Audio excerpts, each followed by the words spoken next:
Oh dear, I need to change something. There we go. Earlier this week, my husband and I made a good old Target run. Because no matter how much money I make, Target will still be the first place that I go when I need to find absolutely anything. And you know what I saw? School supplies. Yep, it is officially back to school season. And if you're anything like me, you have serious mixed feelings about this particular time of year. As a mom who also works from home, I'm excited to once again have 6 to 8 hours a day of quiet time to do my work. However, as a person who hates shopping when everyone else is going shopping, the idea of buying school supplies and new clothes over the next couple of weeks is downright daunting. In fact, I hate this part of back to school shopping so much that I'm not even going to do it myself.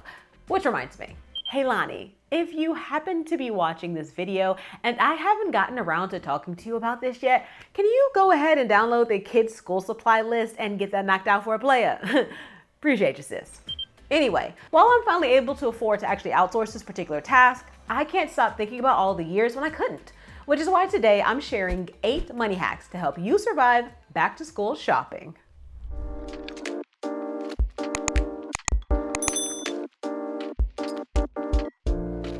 Hey dreamers, and welcome back to my channel. I'm Tiana Clewis, an author, speaker, executive pastor, and money coach who's made it her mission to help Christian women trapped in the 9-to-5 life overcome the money worries that are stopping them from stepping full-time into their God-given calling.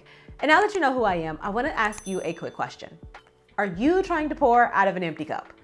I mean, really, do you find yourself giving up your time and your energy day in and day out, only to feel empty and depleted in the end? Maybe the people around you keep telling you to take care of yourself, but how can you find the time when you have to fit it between working, taking care of your family, growing your business, and kingdom building? Well, let me introduce you to Wendy Torres, a board-certified biblical counselor who not only understands that struggle on a personal level, but works daily to help women just like you and me find that balance. As a business owner, minister of the gospel, and counselor with over 20 years of experience, she helps her clients combine practical strategies for protecting their mental health with biblical principles for growing as a spiritually mature follower of Christ. That's why I'm thrilled to have Wendy joining us at the first annual Ambitious Dreamers The Pouring Conference. So if you are ready to stop pouring out from an empty cup, join me, Wendy, and our phenomenal lineup of speakers at The Pouring on September 1st. All you have to do is sign up today at www.thepouring.life. Okay, enough with the promo, let's jump into the video. Now, my first 2 hacks are related to the same problem, but they require different actions, so I'll break down the problem first and then share the hacks. So if you're like me and the kids are responsible for cleaning their own rooms, it's easy to lose track of what they do and don't already have. I can't tell you how many times I wasted money on things like new scissors, on lunch boxes, on markers, and new socks when my kids actually already had plenty. I also can't tell you how many times I ended up in long lines or paying extra for rush shipping because I thought we already had something, and then at the last minute, I discovered that we didn't. Let me tell you, it was so annoying. But if I had just taken the time to do an inventory of what the kids had already, I wouldn't have faced that struggle year after year after year. So to avoid making the mistakes that I did, I actually have 2 hacks for you. So hack number 1 is to do a school supply scavenger hunt before shopping. I know it sounds super cheesy, but my kids and most of my clients' kids are motivated by food, candy, and money. And I bet yours are too. Plus, when you make things a game, even if it's a kind of cheesy game, you usually are going to get less groaning from your kids and more laughter. So hey, why not give it a try? Essentially, you're going to whip out the school supply list and see how many things on the list the kids can find that's in working order. If there's anything you can use for school, set it aside somewhere safe and mark it off the list. Then you get to decide how to reward them.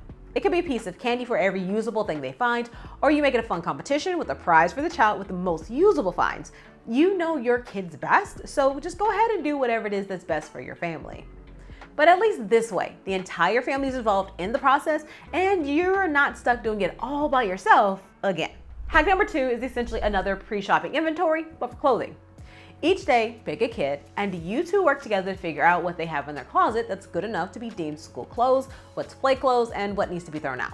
This requires your kid to try everything on. To make it fun, turn it into a mini fashion show or a silly outfits game where they get to mismatch items. The idea is to take inventory of the condition of the clothes, figure out what they no longer fit, and get a count of the type of clothes that they do have so you know what you really need to buy. Once you're done with all the hard work, finish out the day with ice cream or dessert run. In the end, the work gets done and you get some valuable one-on-one time with the kiddo. That's what I call a win-win. Get your tongue tied here together. Hack number 3 is to delay your school clothes shopping by a couple of months.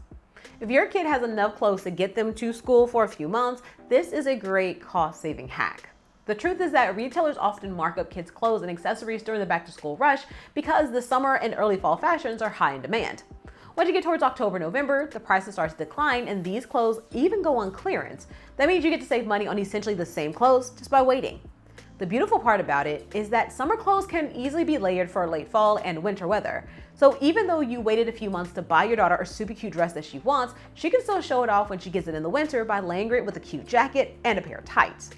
Now, if you and your family are big on taking back to school pictures, a phenomenon that honestly I don't understand, but hey, it is what it is, then go ahead and grab 1 or 2 of the outfits to satisfy that urge, and then you do the rest of the school shopping later on in the year. Oh no, when did this start? Dadgummit. And before we move on to hack number 4, go ahead and smash the like button for, to let me know that you like the video, and most importantly, to let YouTube know that you like the video. And if you haven't already, don't forget to follow the channel by clicking the big red button below.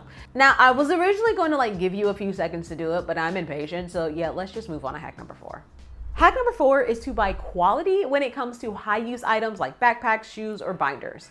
I know you're wondering where their savings are, but it's in not having to replace things multiple times throughout the school year. If you buy a cheap backpack for $20 that can't keep up with the weight of the books and homework, then you can easily find yourself replacing it once or twice during the year. And matter of fact, thinking about the heavy books that I used to carry in high school, makes me shudder. Well, if you have to replace that backpack once or twice during the year, that cheaper backpack is already more expensive than the higher, more expensive $40 backpack that actually can last you 2 to 3 years. So while it may feel a little bit more painful up front, just remember that in the long term, you're gonna end up coming out with savings. Hack number 5 is to shop at stores that price match and see if other stores then have lower prices.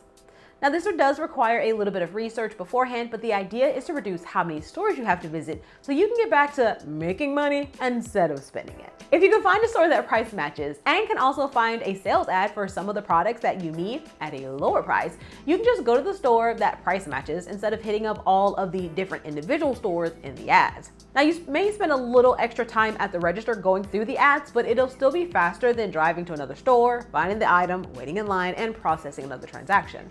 So if you want the deals without hitting all the deal stores, this hack is just right for you. My 6th hack is specifically for my fellow Texans and those in states that have a sales tax holiday that don't like to shop online. I want you to skip tax-free weekend. I know, the statement's utter blasphemy to so many people, but honestly, the math just doesn't add up for most people. Now, I love savings, as does my mom. So when I was a kid, we would do my school clothes and school supply shopping during tax-free weekend, which is an annual tax holiday granted by the state where qualifying purchases are exempt from sales tax. So if your subtotal on those clothes was $400, you only pay $400. Well, mom and I weren't the only people shopping that weekend. Most other parents were too, so we would get to the mall, crowds would be insane, and so just getting into the mall and finding parking was hard. But then you had some inventory problems because in the beginning it starts out great, but soon things start to thin out. You're having trouble finding clothes in your size. If you want to try it on, well, dressing room, those lines are a mile long, so you just gotta hope and pray that it actually fits. And then once you have everything you want to buy, the checkout line can take an hour or more just to get through. So with all of that nonsense, one store could easily be a 2 to 3 hour adventure when really it should have only been about an hour to hour and a half. But if you need to visit multiple stores, then boom, there's your entire day. The problem is that we would spend 8 hours shopping when we could have gone the weekend before and only spent about 3 to 4 hours. And what would our total savings be? Not enough. In my area, sales tax can get up to 8.25% of the subtotal. So if your subtotal between school supplies and school clothes was $400, then sales tax would be $33. Assuming that everything you bought qualified for the sales tax exemption, you would spend an extra 4 hours shopping just to save $33. Now let's do some more math. That $33 over 4 hours is $8.25 in savings per hour. If you make more than that per hour in working, then your time would have been better served actually working. And if you're in a financial position where you really do need to save that $33 for some other things, well, I bet you if you would just skip Sunday dinner one time this month, well, you'd be good to go. Hack number 7 is to use a coupon or cashback app that's going to save or earn you money. Apps like Retail Me Not are a simple way to find coupons and discounts for popular retailers to save you money. You just download the app, search for the deals, and use them when you check out. Or if you're shopping online, you can use a browser extension like Capital One Shopping or Honey to automatically find and apply promo codes during checkout. As for cashback apps, they allow you to actually earn money for what you want to buy. For example, you have Top Cashback, which will literally send you money for shopping with retailers as long as you access their website through the Top Cashback site. Others like Fetch send you money and gift cards simply for scanning your receipts because advertisers just want to see what you're buying. So whether you want the savings up front or back in your pocket later as cash or gift cards, there's literally dozens of apps out there that will help you save money on the back to school shopping that you were going to do anyway. Okay, so I have one more hack, and that is for people that have some disposable income lying around and hate shopping as much as I do. Outsource it. If you have a person that you trust who's looking to make some extra cash, pay them to do the shopping for you. Or if you don't know anyone, apps like TaskRabbit and Thumbtack can help you find local people who are willing to do the task for a fee. This may not seem like a money-saving hack, but think of it like the hack related to skipping the tax-free weekend.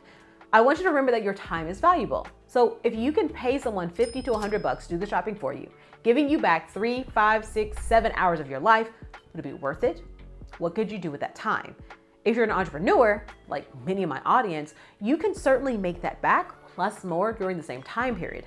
Really, it's an opportunity cost. And for me, the amount of money that I can make when I can work instead of doing the shopping myself is absolutely worth that extra fee. So take a moment, do the math. You might find that it's worth it for you too. All right, so I think 8 money hacks is certainly enough for one video, but that doesn't mean it's enough for the comments. So if you have any shopping hacks that you like to use for back to school season, let us know by dropping it in the chat. You never know, it just might make it into the next shopping video. But that's all I have for now, so take this opportunity to head to reserve your seat for October 1st. Between Wendy and our other phenomenal speakers, you do not want to miss out for what we have in store for you at The Pouring. So go ahead, sign up right now at www.thepouring.life. Oh, and I do this every time. Before you go, don't forget to let me know that you found this video useful by hitting that thumbs up button and subscribing to my channel by clicking the big red button below. Be sure to hit the bell so that you're notified each week when I drop new money tips and biblical strategies to help you break through your financial barriers so you can step boldly into your God-given calling full time. With that, I'm gonna go figure out which one of my kids is running around yelling when I told them to be quiet, and I look forward to seeing you next week. Bye-bye.